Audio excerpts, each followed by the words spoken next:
So the first topic is going to be hormones in autism, and I'm going to discuss puberty as well as pregnenolone, DHEA, progesterone, melatonin, and oxytocin. There are other hormones that have efficacy in autism, but these are the biggest ones and the most important ones. And as kids with autism mature, they're going to have the same hormone kind of problems that other adults have as well. So in the future, our kids may need bioidentical hormones just like many of us adults need bioidentical hormones. So there are some articles about autism and puberty. We as clinicians and many school teachers know that many kids tend to have a regression when they hit puberty. And there isn't very much research on this out there, but it is something that a lot of people see. So one article, Infantile Autism in Puberty, that showed that children can improve in childhood, but then some of them deteriorate in puberty. And some 30% in this one study deteriorated as well. So this is something that parents have to be on the lookout for when their kids hit puberty. So one study thought of this as a two-hit model. The first hit is autism, the second hit is puberty with all its hormonal changes and also psychosocial changes. So these kids start to have more social needs, and so it is a difficult time for someone on the spectrum. So this was hypothesizing that this was partly the reason for the regression during puberty. So again, I have seen this in my practice many times. Again, school teachers see it. I do think that definitely hormones obviously are involved in this. So a difficult topic to discuss is sexuality in autism and how many kids on the spectrum can actually exhibit inappropriate sexual behaviors as well. They're the ones that don't understand the sexuality.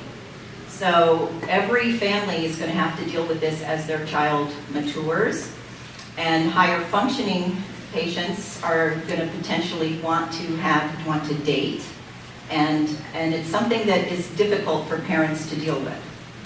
So it's you have to basically discuss it at the level of that patient, his sexual issues. So here's an article about some of the inappropriate sexual behaviors that can occur. Hypermasturbation, public masturbation, inappropriate romantic gestures, inappropriate arousal, and even exhibitionism. So these are things that can occur in autism, and it is something that needs to be addressed, obviously, because these are not socially acceptable behaviors. So again, it's difficult to understand the whole sexual development of an autistic person. That's never been really studied. So there was a case of an autistic man who was in a community placement program, and he started exhibiting these inappropriate behaviors, and they were trying to figure out what to do about it. They finally gave him an anti-androgen injection to suppress his hormones, and that actually did help him. So again, in another case example of an adult male with inappropriate sexual behaviors in autism, they actually used a special form of progesterone, and that didn't work, and they actually gave him estrogen. I don't actually recommend this for male patients. It's not a good idea, in my opinion, to give men estrogen of any kind. So there are different medications that can be used for inappropriate sexual behaviors. Some people have used propranolol, again, oral progesterone, again, leuprolide, which blocks the testosterone receptor, so that can be helpful in some cases. Actually using antidepressants like SSRIs, it's well known that these have side effects that actually limit sexual desire. So it can be helpful just from the side effect of these antidepressants like SSRIs and tricyclics. Again, the medroxyprogesterone, which is like Depo-Provera, which is used in some women as birth control. Can you hear me? Went on. Yeah. Still there? Okay. All right, and then again, the oral estrogen and also antipsychotics can sometimes help. But I prefer in my practice to always try to find natural solutions as opposed to prescribing medications or drugs whenever possible. So there are different things that can be used, like several herbs, maca, red clover, chasteberry, spearmint tea, even inositol has been found to be helpful in moderating testosterone levels. So sometimes using these things can be helpful. So now I'm going to start discussing specific hormones and their potential usefulness as treatments for patients with autism. A master hormone is called pregnenolone. Pregnenolone is the top of the hormone cascade. All other hormones are made from pregnenolone. And pregnenolone comes from cholesterol. So, we're used to demonizing cholesterol. And actually, cholesterol is very important for making hormones. So people who are on statins, for example, can drive their cholesterol into the ground, and that can cause hormone dysfunction. So pregnenolone is produced in the adrenal glands, the brain, gonads, retina, liver, skin, but it is a very important brain hormone. It's considered the main brain hormone. It's important for learning, memory. It helps repair myelin, which is the myelin sheath on all nerves, which is very important for the brain, and helps people cope with stress. We know that pregnenolone levels decline drastically with age. So in my older adult patients, we routinely prescribe pregnenolone. Helps even prevent dementia. So here's a brief report about using pregnenolone in adults with autism. Now they were using relatively young patients, 22-year-olds, okay? And they were going very high dose, 50 milligrams twice a day. This is well above a physiologic level. And they went all the way up to 250 twice a day. BID means twice a day. So they did see significant improvement in irritability and lethargy, and even some of their sensory issues improved. And it was moderately effective and well tolerated. So again, they might have even seen better effects in older patients, since pregnenolone levels are not that low at this age, but decline after the 20s. DHEA is another important hormone. This is made in the adrenal glands. It helps to balance cortisol. Cortisol is one of our main stress hormones. We actually know that kids on the spectrum have high cortisol levels. So DHEA helps counterbalance that. And it acts on the GABA receptor. The GABA receptor is calming, okay? So we know that DHEA is low in patients with depression. It's decreased by chronic stress, and again, declines drastically with age. So you can measure it in the serum as DHEAS, or we can measure it in urine and saliva as well. DHEA helps with the immune system. It helps with sense of well-being, bone strength, and more. It's a very multifactorial hormone. It does a lot of things. So here's a study where they showed that adults with autism have lower levels of DHEA than controlled adults, significantly lower. So this would be potentially a good treatment target for adults on this spectrum, is to think about giving them DHEA. So again, serotonin and DHEA actually interact. So this is an article, Faulty Serotonin DHEA Interactions in Autism, okay? So they found that the cortisol, again, is higher, and that the 5-HTP-induced DHEA response was significantly higher. So problems in peripheral and central turnover of serotonin in autism, and increased neurotoxicity, and increased cortisol and decreased DHEA. So again, if you have high cortisol, you need to raise your DHEA just to balance that. Another hormone that's very helpful in autism is progesterone. This is, people think of it as a female hormone, but it is present in all males. It has anti-anxiety effects, antidepressant effects, and it is a mood stabilizing hormone. It improves brain function, including verbal cognitive function. It's, again, neuroprotective, neurotropic, and anti-inflammatory, and promotes affiliative bonding. So this is actually good for even social deficits. It also helps balance estrogen and testosterone, and it is, again, low in states of stress. We know that kids on the spectrum are sort of chronically, physiologically stressed. So this is something that can help those patients.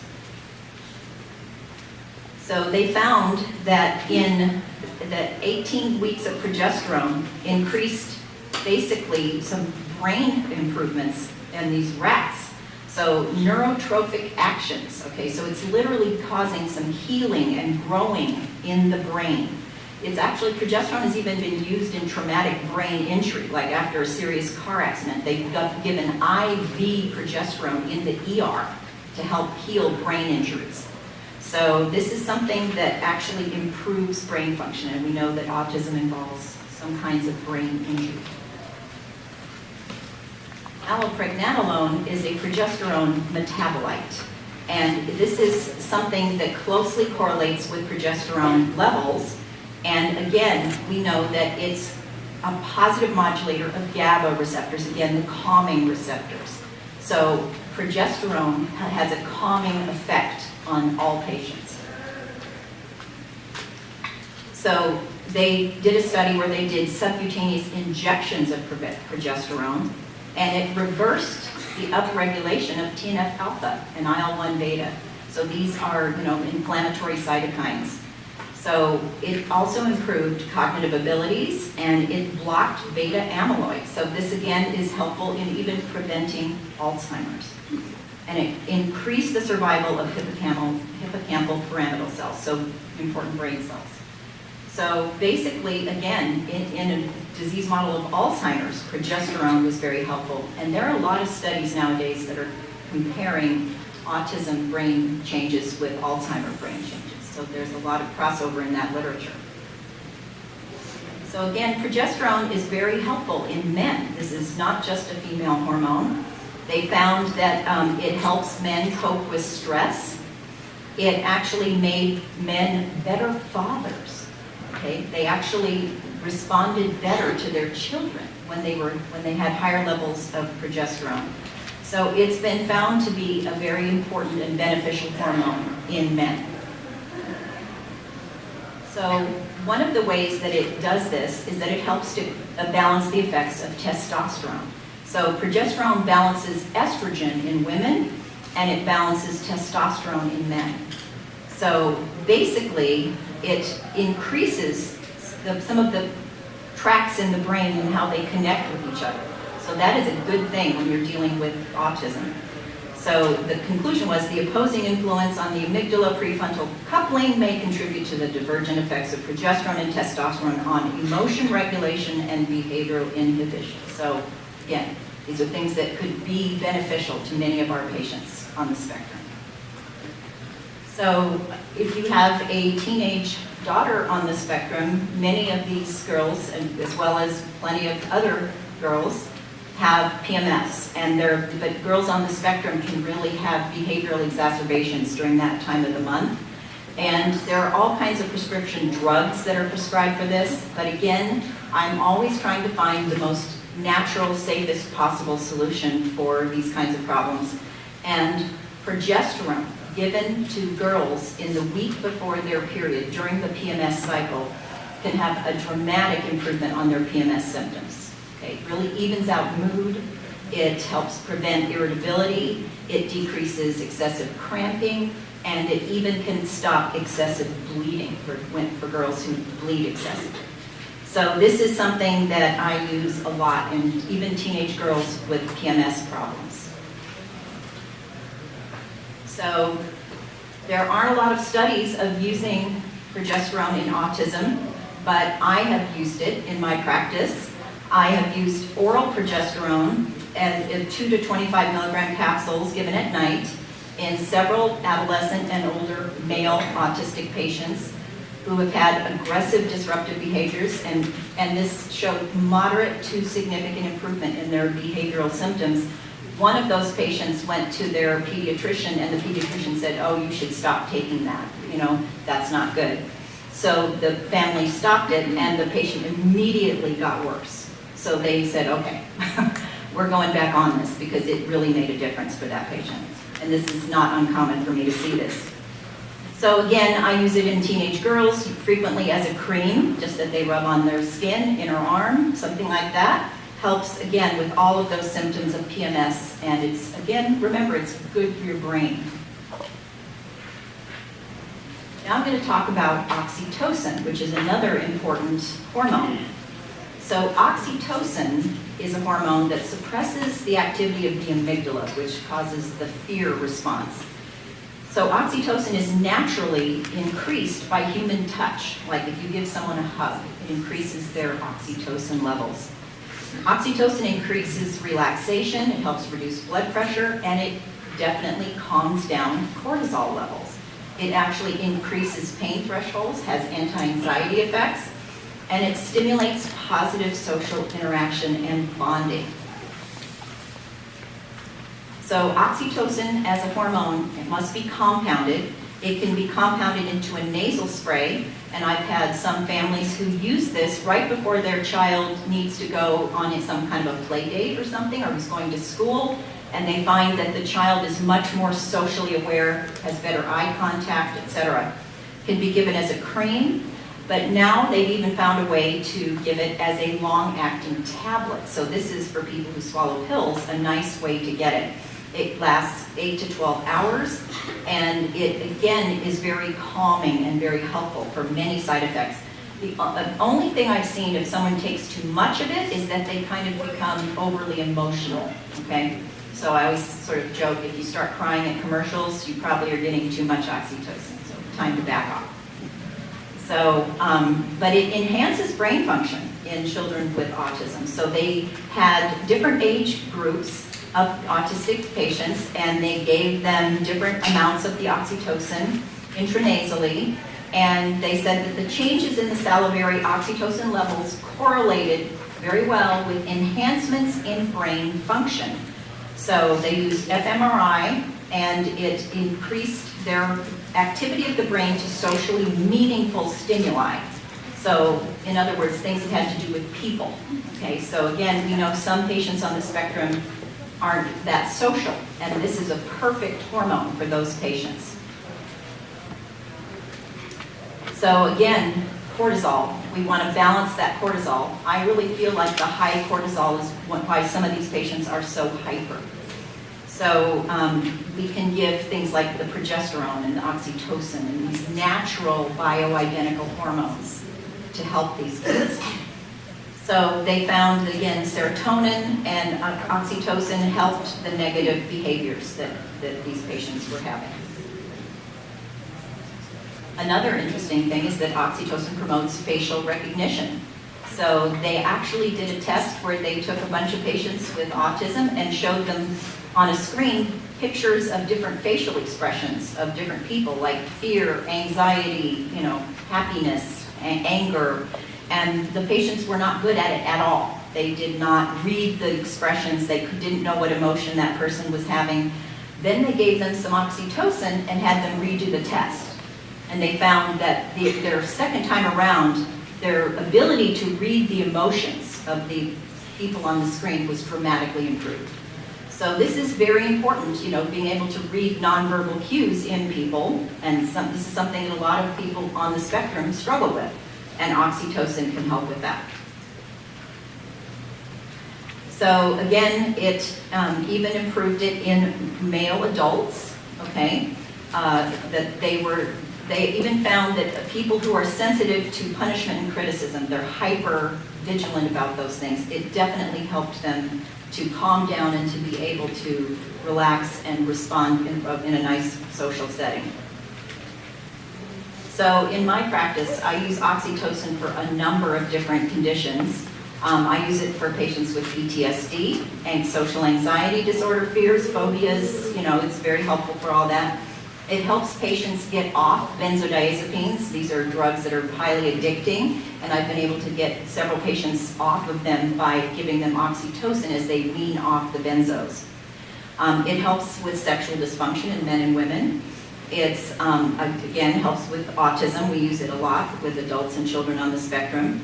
It's even been found to be helpful in tinnitus, somatic pain disorders, pathologic grief. This is someone who is not able to recover emotionally from a loss. They get stuck in a grief reaction, and oxytocin actually helps with that. And again, children with attachment disorder, like these are like those kids in Russia who are in, never were held as babies, and then they adopt them, they have attachment disorder. This is something that can very much help with that. Another hormone, I know you had a whole talk about melatonin. So melatonin is an important hormone. I always say Mother Nature never gives a molecule just one job. So remember, melatonin does lots of things for people besides help them with sleep.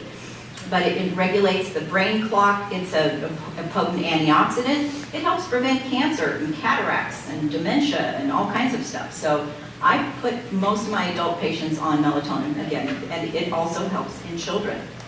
It also, headaches, migraines, cluster headaches. People had no idea, a natural hormone can help with that. So in adults with autism, they definitely found that it was beneficial in helping them, in the most severely affected especially.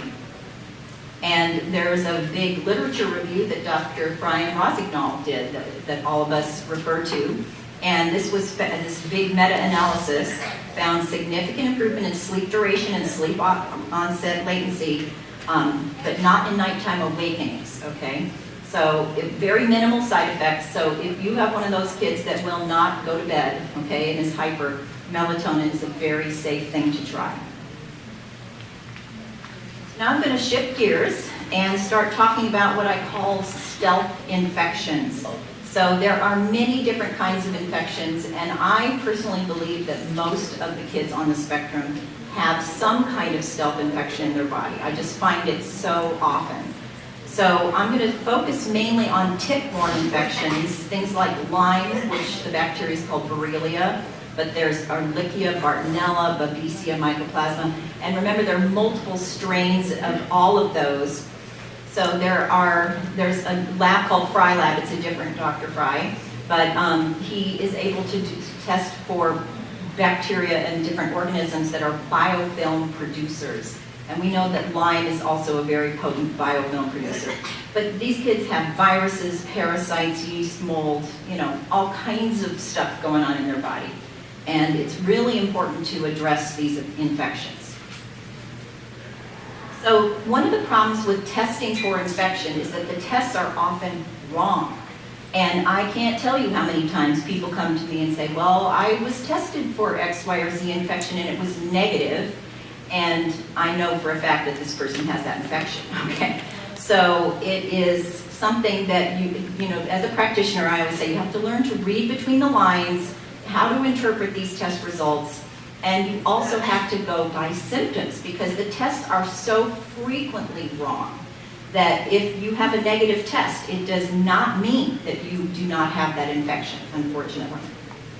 So when we test for infection, we're testing how your immune system reacts to that infection. So there's not like a single test for all infections. You have to test each one separately. So unfortunately, because these kids have so many infections, it would cost a fortune to test for every single infection out there. It's just not feasible. It's cost prohibitive. And a lot of these infections are very smart. They know how to hide from the immune system. So it's an inherent catch-22. If your test is an immune test and the bug knows how to hide from the immune system, then that test is maybe not going to show it. And your lab might be testing for a specific strain of that bug, like the one found most commonly in North America, and you might have the European strain, or the Asian strain, or some other strain that this lab doesn't even test for.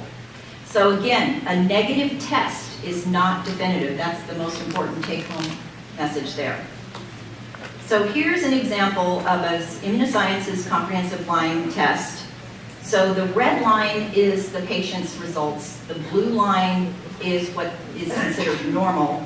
And this patient has Lyme, Ehrlichia, and Bartonella, co-infections. So I always say a single tick can infect you with multiple infections. So it's important to realize that you could get, up to 3 to 4 infections from one bite. So,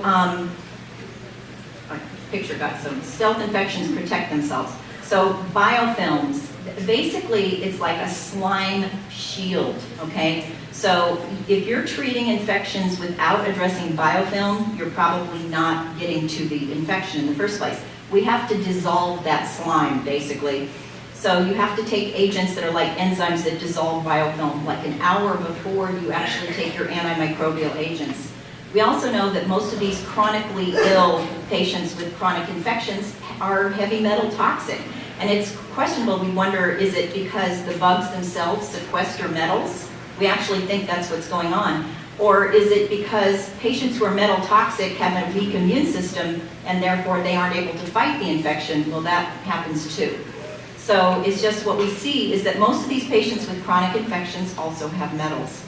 And in the case of Lyme, they can burrow into your tissues and form little cysts and hide out for years. So they are, again, evading your immune system and protecting themselves, and even though they're there. So symptoms of tick-borne infections, it's very important for people to be aware. Unusual fatigue. So I always ask in every child, I ask the mother, is your child too tired? I mean, do they, when they go to the playground and run around, do they wear out faster than other kids? And it's interesting. A lot of kids, we hear this a lot, they say yes. Now again, we also know mitochondrial disorders can cause that too, right? So it's not just ticks that can cause that, but it's something we have to be aware of and look for. So joint, muscle, body, gastrointestinal, testicular, urethral, and head pain. So pain of almost any kind can be caused by a tick-borne infection.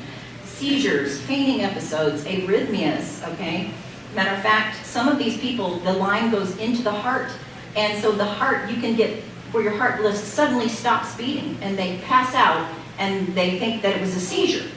And it wasn't a seizure. It was the fact that their heart stopped beating for a few minutes or a few seconds, okay? Because the line was in the heart and causing an arrhythmia. So again, attention problems, focus, and memory problems. When you have an infection in your brain is not working well. Lots of behavior problems, every imaginable behavior problem, including rage attacks, okay? Sensory sensitivities, muscle twitching or buzzing sensations, electrical shock feelings even, and every imaginable kind of rash. So parents really have to look out for these things all the time. So I always say, never write off a child's pain as growing pains. I've seen this so many times where the parents will say, oh, my son or daughter complains that their feet hurt or their ankles hurt or their knees hurt every night, and I have to go in and rub their legs before they can go to sleep. Oh, it's just growing pains, okay? So it's probably Lyme, okay? Because there aren't that many things that actually cause that kind of pain. So I have seen patients in my office, again, stomping their feet because their feet hurt, shaking and wringing their hands because their hands hurt, banging their heads on the wall because their head hurts, and actually pinching themselves till they're black and blue because they are in pain from these infections. It's just like heartbreaking. So if a child is asking you to squeeze their hands or feet, it may not just be that they're autistic and they like pressure, okay? This could be that they actually are in pain and they need that to help them. And again, some of these kids will suddenly, out of the blue, start crying. And the parent's like, I don't know why. I mean, just suddenly they start crying. And again, this can be from pain, it could be from a tick infection, but we also have to look for every other kind of pain that could cause it. There's dental pain, sinus pain, GI pain. You have to rule out all the different areas of the body that could be causing pain, okay? Because a lot of these kids can't tell us when they're in pain. So patients, most of the patients in my experience who are diagnosed with Lyme have no memory of a tick bite. So when parents say, well, they've never been bitten by a tick, I say, well, you don't know that for sure. That's the problem. Because many times in the spring and in the fall, the ticks are baby ticks. They are teeny tiny, and they bite and fall off. And you would never in a million years know that that tick bit you. So again, sometimes parents are actually, I wonder if it's Lyme, and they go to the pediatrician does a test, and then tell them, nope, you don't have it. But again, that test is wrong a majority of the time. lot of people think you have to have a rash to have Lyme. Not true, you don't. Some people think the tick has to be on you for at least 24 to 48 hours to get Lyme. Not true, okay? Lyme can be passed sexually between couples. This has been discovered. It can be congenital. If the mom has it, the baby can be born with it, and it can be passed through breast milk. So this is way more common. It's interesting, the disease that is actually the most similar to Lyme disease is syphilis. So Lyme is caused by a spirochete, so is syphilis, okay? And they have a lot of the same kind of symptoms in the end, actually. So Stanford just did a study where they went to Northern California wilderness areas and tested ticks, collected them, tested them for Lyme. Every single tick had infection in it, of one kind or another. So I really urge people to be cautious when you're hiking, camping, just sitting in grass, You can just walk through grass and get it. So only about 30% of patients have this classic bullseye rash. So again, if you don't have it, it doesn't mean you couldn't have Lyme. So Bartonella is another very common co-infection of Lyme that can be obtained from a tick bite. And the typical rash looks like stretch marks or scratch marks. So I encourage people to always look for these on their child's body, like look for these kind of signs, and they can come and go. So it could be there one day and gone the next. So it tends to happen over joint areas, but not always. And they're red and purplish, straight or squiggly lines, vertical or horizontal, that eventually fade. So, but Bartonella can cause symptoms that look a lot like autism symptoms, like rage, anxiety, mood swings, irritability, aggressiveness.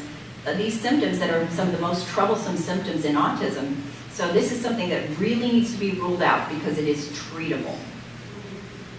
So here are some pictures of a typical Bartonella rash. So you can see the one on the left looks just like kind of like scratch marks, right? And like the child sort of scratched his back, but it's not, okay? And then the ones on the other side kind of look like stretch marks, right? What most people would call stretch marks. But that's a typical Bartonella rash right there. And I'm going to give a case example because this is another very classic way that the Bartonella rash can present. One of the patients in my practice, a 6th grade Asperger's boy, had suddenly gotten dramatically worse in middle school. And his parents were getting called by the principal's office every single week because he was constantly getting into trouble and behaving terribly. His grades tanked, everything got worse. And then one day, his mom saw these red lines on his back. And we diagnosed Bartonella, started treating it, and almost immediately this kid's behavior improved, all that inappropriate stuff went away, his grades got better. He actually graduated middle school with the Most Improved Student Award. And now he's actually in grad school and doing well, okay? So these kinds of things, a lot of parents with kids with behavior problems, what would most doctors do for this? When you had this kind of behavior, they'd put him on Risperdal or something. Right? This kid had an infection that needed to be treated. Here's another case in my practice, a moderately autistic boy. Again, a lot of aggressive stuff, kicked out of his special day class and after-school program for aggressive behaviors. And he also had constant mood swings, happy, sad, angry, irritable, and for no apparent reason. And then one day, his mom saw these red lines on his bottom, okay? And again, this was classic Bartonella rash. We started doing herbal therapy, and immediately he's calmer, happier, rarely has aggression anymore, big improvement in his behavior, okay? Babesia is a different infection that can start with fever, chills, fatigue, headache, muscle aches, etc. But the most classic symptom that to look out for is a symptom called air hunger.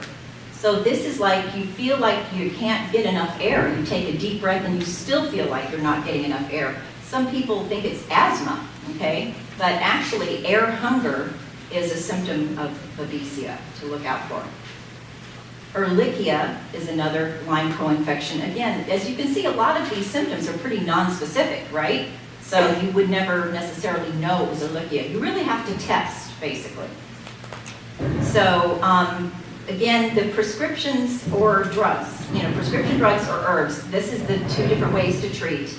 I do use antibiotics sometimes, antivirals, antiparasitics. These are prescription drugs. But I usually only do that in the patients that are really, really sick. And if someone is less sick, I try to use herbal therapies. So I call these the walking wounded. So these are the people who are still functioning even though they're chronically sick. So I always say, what did people do before antibiotics were invented? They used herbs, right, throughout centuries, right? So anyway, herbs are actually surprisingly effective. And nowadays, there are companies that specialize in making herbal concoctions specifically for specific infections.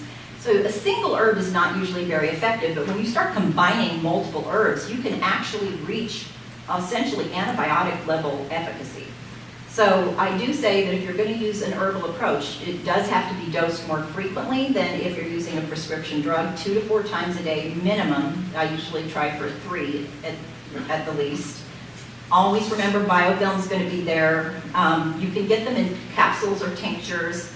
So the most common mistake, if someone is not getting better, it usually means they're not getting enough. We need to increase the dose on those herbs. And what I like about the herbal therapy, in addition to the fact that it's safe and natural, is that it's very broad spectrum.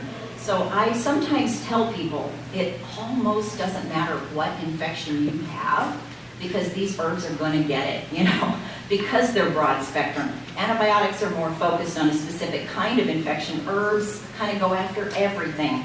So that's been really nice because, again, I guarantee you most of these patients have infections we don't even know about. So the herbs are going to be helping you attack those. So I often call this doing a Lyme challenge because, again, the initial test is routinely negative. And even if somebody has classic symptoms, this can be negative. So I often, if I have a negative baseline test, I will start them on herbs and then retest. Frequently that second test turns positive, okay? So this is an important thing. And I also tell people your response to the herbal challenge is part of the diagnosis because one of 3 things can happen. You can feel better, worse, or the same, right? And ironically, better or worse means that you have some kind of an infection, pretty much. Because the better is that they're just improving from the herbs. The worse is a die-off reaction or a Herxheimer reaction. People call it herxing. And this is flu-like symptoms that can be exacerbated as you start treating the infection. So we look for that. And if someone is herxing when we start the herbs, then that means, ironically, that the treatment is working. Okay, so we treat for, months and months. This is the one thing. Lyme is not a quick treat. You have to treat for 1 to 2 years. Okay, so it's another mistake of people stopping too early. So here's a classic IGeneX test result, which was positive through IGeneX, but CDC negative. Okay, so a lot of doctors, if you take this to your traditional mainstream doctor, they'll say this is nothing. Patient does not have Lyme because it wasn't CDC positive, but in my experience, this almost always does mean that they have Lyme. So this was a sample adult patient in my practice, and she literally wrote on her intake form to come in all of this. She had burning, stabbing, migrating pains under joints, bones, cartilage, ligaments, tendons, muscles, no energy, complete insomnia, nightmares, cognitive issues, brain fog, short-term memory, can't read anymore, couldn't even drive anymore, rage, feels like she's just existing, not living, feels disconnected to life. Pretty dramatic symptoms for a new patient, right? And I think, how many of our kids might feel like this and they can't express it, This is because she was able to really put it in words. So I basically, did a standard initial Lyme test on her because I thought these are classic Lyme symptoms. It was double negative, okay? A perfect example of someone who has every symptom in the book of Lyme disease and their test is negative, okay? So because I knew it had to be Lyme, I treated her anyway and she totally got better. So it's like, this is why I'm saying, the tests basically are so inaccurate that you cannot just go 100% by the tests. So again, I see that most patients in my experience with autism, have some kind of infection. Maybe it's yeast, a lot of them have that. Maybe it's Clostridia or some other bacterial thing in their gut, but a lot of them have these other things. So it can be a primary cause of their autism symptoms, or it just can be a part of it. So since it's hard to test for and treat, and most doctors don't even acknowledge, I have patients saying, my doctor said Lyme doesn't exist in California. Okay. We are loaded with Lyme in Northern California, absolutely loaded, okay? And so remember, even infants can get Lyme. They can be born with Lyme, okay? So, I mean, children tend to play in the grass, right? They're more at risk than adults. So again, if they're severely ill, we need antibiotics. But if we can handle it, I try to use herbs first. Next, I want to talk about hemp and cannabis and CBD and THC. The little pictures cut off the end of my titles here. So the Puritans actually brought hemp over to the Americas, okay? I thought that was an interesting little factoid. So anyway, hemp has been legal for a long time in California since, for years, basically sold over the counter. And then cannabis has been legal for medical use since 1996 and for recreational use just this year, okay? So, but federally, cannabis is still classified as a Schedule I drug, meaning it has no medicinal use and high abuse potential. Okay, every single person who studies cannabis knows that this is not true. This is absolutely ridiculous that it's categorized this way. But you do have to be careful if you are taking it or using it, like if you travel, because if you get on an airplane, that is federal airspace, so just be cautious about that. Or if you cross state lines, even though it's legal here. So we know that the compounds in the cannabis plant, directly impact multiple systems in our body. It's called the endocannabinoid system. We are loaded with receptors for cannabis in our body. It's like kind of an interesting thought, why is that? So, some people think that humans and cannabis co-evolved to do well together, okay? And that basically every physiologic process is affected by this system, okay? And it's in its response to injury and inflammation. So cannabis is anti-inflammatory. So it's been used as medicine for thousands of years in multiple cultures. It has many medicinal properties when used appropriately. It can be misused like almost any medication, but I have found an extremely low addictive potential, and especially when using a low THC product. I don't recommend smoking it. Smoking isn't good for your lungs, no matter what you're smoking. And so we also do have to be careful. Organic, they spray these things just like other plants. It's been called anti-human suffering medicine. I think that's kind of an interesting term. And even though it's legal recreationally in California, if you really want higher quality medicinal cannabis, you still need a prescription or a letter. So cannabis is helpful for sleep and insomnia. So in patients who don't respond to melatonin alone, I add cannabis. Works every time. It's so much better than taking something like, Ambien, addicting sleeping pill. I never prescribe those, but I prescribe something like this, and it works like a charm. It helps with anxiety and mood, rage. Do you know that rage attacks are dramatically improved by CBD and a little bit of THC? Helps with pain, every kind of pain. Again, inflammation, it's good for all kinds of inflammation. Autoimmune disorders, infections, helps with nausea and behavior problems. So the only difference between hemp and cannabis, or marijuana, is that basically they're the same plant. They're basically biologic cousins, but it's the THC content. So in the 60s, people took this plant and bred up the THC because they were trying to get high, okay? So basically, nowadays, people are breeding the THC back down out of the plant because we want more of that CBD, which is the better known molecule for medicinal purposes, even though THC does have medicinal benefit.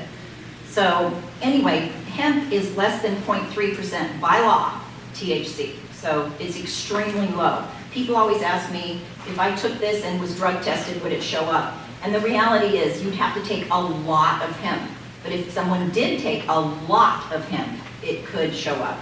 But if you weren't taking it very much, it wouldn't. So hemp has been legal and over-the-counter for a long time. And so I usually start people on the over-the-counter hemp oil and see how they do with that. And then if it's not strong enough, I go to the medical cannabis. There's actually a brand new drug that's going to be coming out any day now. It's called Epidiolex.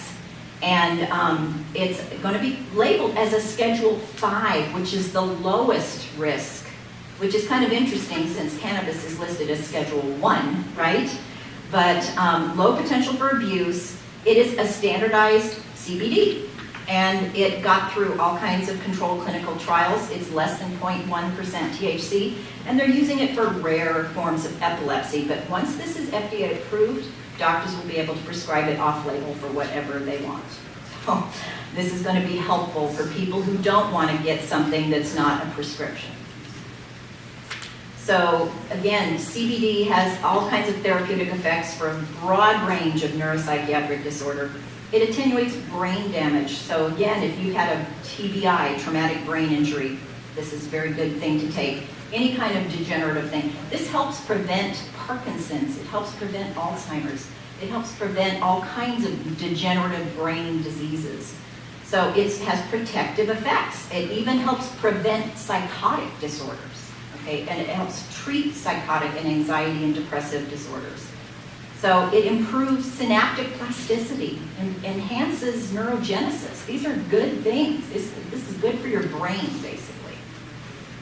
So here's a study just published, basically in April of this year, showing that they gave kids with autism a CBD THC product in a ratio of 20:1, and a big majority of them had fewer behavior outbreaks, their anxiety improved, their communication improved, their parents improved, okay? their parents were happier, okay? So basically, there were only a few side effects that weren't very major, and probably just would be improved by lowering the dose a little bit. So I recommend, specific medicinal dispensaries, and one of my favorites is one called Statewide Collective, and this place has medicinal products that are in a metered dose spray. So if you give a spray, you know how many milligrams, you know exactly what you're getting. It's medicine. So the advantages of this are that it's very consistent from batch to batch, produced to high medical standards, easily measured, accurate dosing, free of contaminants. You do need a medical letter for this, but it's good, stuff. So again, it's a couple of sprays in the mouth, and that's all kids need. So for dosing, typically, I usually start with a 10 to 20:1 product that's CBD over THC, and it lasts about 6 to 8 hours. So you can start with just a low dose, 2 to 4 milligrams, which in this case of Statewide Collective would be like 1 spray, okay? And so you can give it before school, after school, bedtime. That's 3 times a day. If the child is having like major behavior problems, rage or whatever, I do say, well, let's go to a higher THC product. Then Statewide Collective has every different ratio. So you can use it as needed. PRN means as needed. Like if your child is having a meltdown, you can give extra. I have never seen any addictive tendencies on this stuff, like not at all. But it has to be adjusted and individualized like any medicine. So the side effects that are possible, and remember, no medicine that's effective has, no side effects. So sleepiness or sedation, okay, if you give too much. So, but the sedative side effect, interestingly, kind of wears off over time. They get used to that. So even if your child is too sedated, over time that would go away. And some people don't do well with THC. They can actually get a little paranoid on it or anxious. So those people need a low THC product. And occasionally you see somebody who has a paradoxical reaction to CBD, so that instead of being calming, it kind of makes them more hyper. But again, I find that most of the time if we just go super low and gradually get their body used to it, it usually is fine. So to finalize, I'm going to actually share with people some parenting advice that I learned through the School of Hard Knocks with my own child, actually, and also in my practice of years of treating families with autistic kids. So I have seen this many times, that there are parents with a child with autism that are struggling to figure out how to deal with that child's behavior. It's an incredibly hard thing as a parent, right? I mean, you can't just parent them like a normal child because you know they can't help everything that they're doing, right? So a lot of parents, though, get overwhelmed and just kind of give up. And I have seen that, okay? And it's a serious problem when parents do that. Autistic kids need limits and consequences just like every other child does. So even though they're having trouble controlling themselves, they have to learn how, okay? Because if they don't, basically it's going to have problems in the future. So I say have basic rules for behavior that are very simple, just like you would for any child. Write it down if necessary. And there are lots of ways to do a timeout, okay? And for kids on the spectrum, many times you actually have to hold them in a timeout because they're not going to sit there by themselves when they're little. So I'm a big believer in parents physically controlling their child if in the beginning, and then if they do that enough, the child learns, and then all they need to do is use their words, and then the child responds to that. So a lot of parents are afraid to use that sort of physical approach. And I'm not talking about hitting your child. That's not what I'm talking about at all.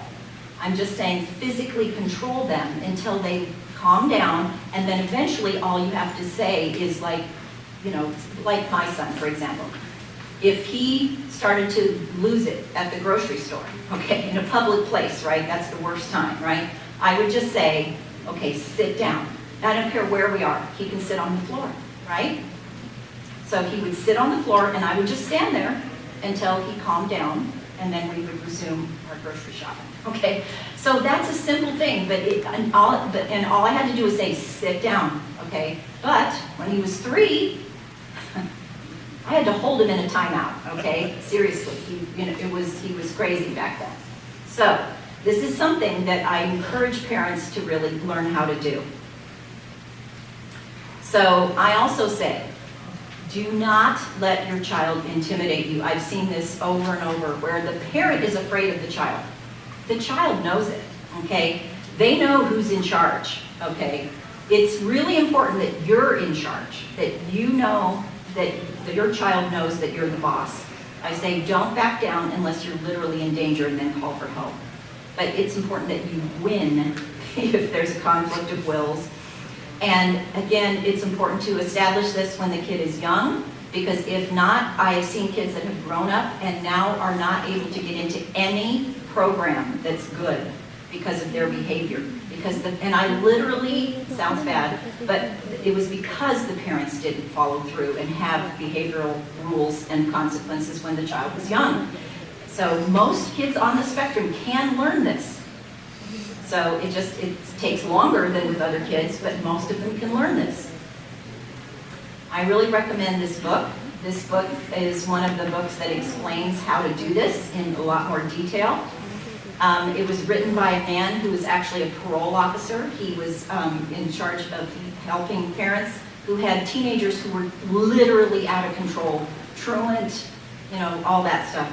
He came up with techniques to how to get the parent back into control of very out of control kids. It's helpful for our kids too. And then feeding a child with autism. I always say kids on the spectrum are the world's pickiest eaters. All of them, in my experience. It's rare for me to see a patient that is a good eater. Meal times can be a nightmare because the parents are trying to feed them something healthy and they don't want it. So I always say it's as if these kids have food phobias. It's like an irrational fear sometimes of a normal, healthy food. They just won't touch it. So what is the treatment for phobia? Any kind of phobia. It's called exposure therapy. If you're phobic about elevators, what's the treatment? You have to get in an elevator every day, and then eventually you're not phobic about that anymore. A lot of people just say, put the food in front of them and they'll eat it. And my experience is that does not work, okay? So I always tell to be very strong. Don't give in to their demands for junk food. You know, they always want cookies, chips, all this kind of stuff. But if you give them that, then they're not going to eat the healthy food. Only offer them healthy food. The problem is, parents are always saying, well, but my husband wants that, or my other kids want it. And I'm like, well, it's not good for them either, right? So you just can't have it in the house, or you have to lock it up somewhere where they can't see it or something. And remember, no child has ever starved when food was in front of them. This was actually the wise words of Dr. Sid Baker at one of the very first autism conferences I ever went to. And he said that. And it's okay if your kid doesn't eat a meal because they're holding out for that cookie, okay? It's okay. I know it's hard on the mom, you know, it's our job to feed our kids, and it's hard when they don't eat, but you just can't give in to that. So I always say when my son was very little, he was super picky. I tried constantly to get him to eat healthy stuff. He wouldn't do it. So I have had to take away everything. Seriously, for over a year, all he ate was a fruit and vegetable smoothie and meat patties, okay, some nuts. This was the SCD diet, but it totally broke that addiction, if you will, to junk food. So again, a lot of kids, if they know eventually you're going to give in, they'll just wait until you give in. So you just have to make sure they know that's not going to happen. And when you remove everything else that's sweet, guess what? Fruits and vegetables taste a lot better. And remember that gluten and casein are addicting. Literally, wheat and milk break down in your body into morphine-like compounds that are literally addicting, okay? Broccoli isn't addicting, but wheat and milk are. So just remember that when their kids wanting to drink bottle after bottle of milk or something. So then, to continue the story of my son, now he's 6. He's eating most things, but for some weird reason, he would not eat soup, okay? This was one of those examples. So eventually, I basically made him eat my soup, okay? And this was out of a technique I developed myself out of desperation, and I have actually encouraged families to try it, and it has worked every time. So I literally had to make him eat it, and he screamed and cried and was gagging, and it was a big nightmare, okay? Huge nightmare. For 3 hours to eat a small bowl of soup. I was exhausted by the end of that, and so was he. But I praised him, good job, you know. He ate the soup, and then finally, the next week I did it again. The fighting, screaming, crying lasted 1 hour, and then after that, boom, he was fine. He ate it, no problem. So it totally fixed the aversion problem, okay? And again, this has worked for lots of other families. So same thing with supplements. You have to give your child supplements and other healthy things. It's part of the biomedical protocol. But how do you get them to take it? It's like, it tastes terrible, a lot of these things, especially before they can swallow pills. So I basically tell families, you've got to open up the capsules and mix the powders with a small amount of some kind of liquid, pick it up with a bulb syringe and squirt it directly in their mouth like medicine. Because it is like medicine. We're trying to rescue their brain with these things. So basically, do not mix it with their regular food and drinks. Every parent wants to do this, but what does that do? It makes the regular food and drink taste bad, and it makes the child distrust the food and distrust you. So I'm like, do not lie to your child about this. I say, openly mix it in front of them. Say, it is time for your supplements, and I'm mixing it up, and you're going to take it. So this is another one of those examples where when my child was little, I literally had to straddle him on the floor, okay, and hold him down to drink that supplement 2 or 3 times a day. It was not fun. But eventually he got to the point where he would take it and drink it, and it was so much better. And then, of course, once they learn to swallow pills, hallelujah, right? It's so much easier. But before they can do that, you can do this. So the other thing I just wanted to talk about is that I have seen some cases where families are driving themselves into the ground trying to rescue their child.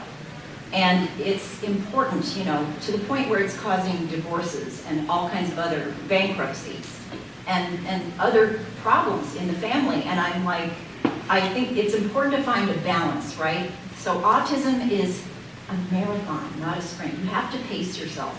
And even though it's important to help them, you can't ruin your own life in the process completely, right? So learning to accept who they are and learning to celebrate that, it's really important, and how to take care of yourself in the process. So, counseling can be important and helpful, support groups, friends with other families with autism, reading books, getting help at home. This is one of my biggest advice, pieces to a lot of moms. Do whatever it takes, even if you have to barter with other moms, okay? Like, I'll watch your kids, you watch mine, something, to help give yourself a break and get some help with household things like cooking or cleaning or shopping. Do whatever it takes to get some help so you're not so overwhelmed. And always try to have something fun that you do in your life that's completely outside of the world of autism, because we can lose perspective if we get so consumed in this. So in summary, even though it is your responsibility to take care of your child, again, don't ruin your life. And if your child is not improving, try something else. There's so many things out there, and a lot of kids will respond to something else. So it's like a lot of the parents that I see also have health issues, the same kind of stuff that these kids have. So a lot of the parents need help. So you have to be realistic about what is possible, okay? Some of the autism brain changes are currently permanent, but someday, who knows? Stem cells, there's all kind of stuff that could help reverse that in the future. So improvement is almost always possible, but don't expect perfection.